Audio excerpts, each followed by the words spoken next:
Family and friends, welcome back. In today's episode, I talk about human beings' greatest collective fear, death.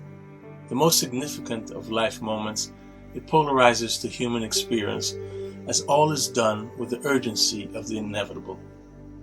As views and opinions vary greatly on what happens after you die, the real conversation, and only one we can truly engage in, is the effect it has on the living. This, ironically, is most affected by the beliefs of what may happen after one dies. However, the fact that is most constant in death and undisputed is that it is irreversible and generally uncommunicable event. However, it is my humble and inherent belief that there is a lot more life after death. I believe it is more of a transformation than an end. A transition into either rebirth or spiritual existence. My belief stems from my spiritual relationship I have with God, an inherent wisdom I believe I was born with, not to mention the many life experiences I've been blessed to have and survive from. The logic behind death, however, is all one needs to understand what is happening. The physical process of death offers all the clues. For example, all the food we eat is biological in nature, all of which was alive at some point before we consumed it. Plant-based or animal-based, all containing the same basic compounds of life, just arranged differently and coded for their predetermined existence. The consumption is the part of their physical realities transitioning into basic energy, fuel for our bodies, our existence. Hence the transformation and the clearest example of life after death. All life participates in this physical transformation. The energy never dies. It never ends. It is just simply transformed. It is the most comforting reality of death.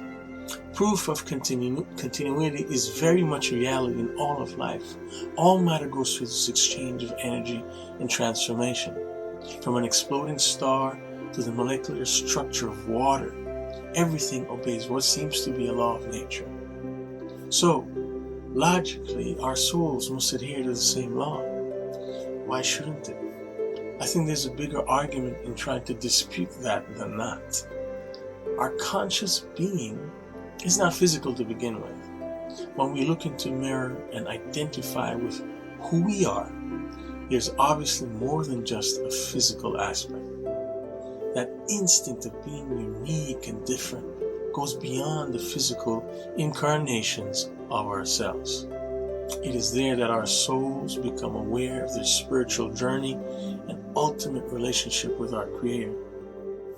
This feeling of belonging to something bigger than our world, than our minds, is what makes the human experience in death so unique.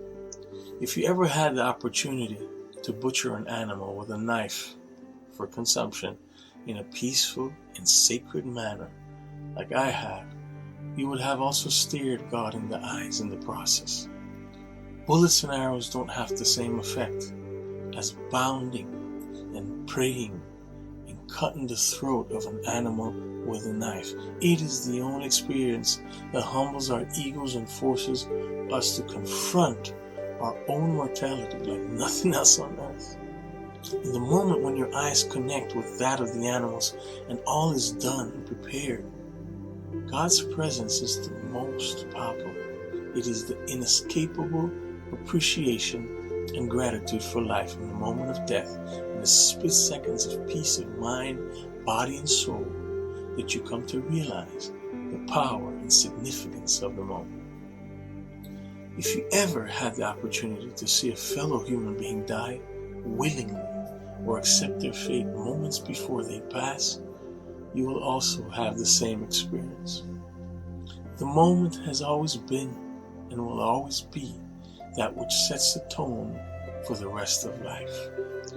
For those who are left behind with the burden of the dead, we are now compelled through immeasurable grief, resolve, confusion, mental anguish, despair, overwhelming love, gratitude, hope, to pick up organize, plan, achieve, complete, and accomplish the fulfillment of the rest of our lives.